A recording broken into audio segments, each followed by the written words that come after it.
നീ ഇങ്ങനെ ഇരുന്ന ഞാനെങ്ങനെ പോകും? പ്ലസ് ഇറങ്ങ അച്ഛൻ പോട്ടെ. നീ ഇങ്ങനെ ആരെങ്കിലും വണ്ടി ഇരിക്കുവോ?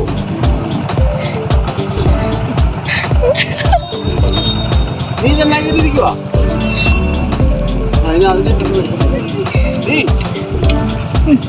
താഴെ ഇറങ്ങി ഷിഫ്റ്റി അച്ഛൻ പൊക്കോട്ടെ. പ്ലസ് പ്ലസ് പോട്ടെ.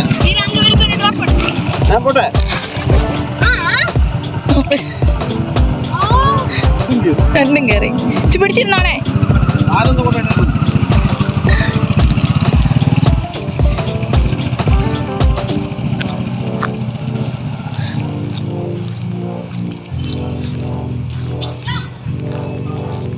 പ്ലസ് യാത്ര കയറിക്കോ.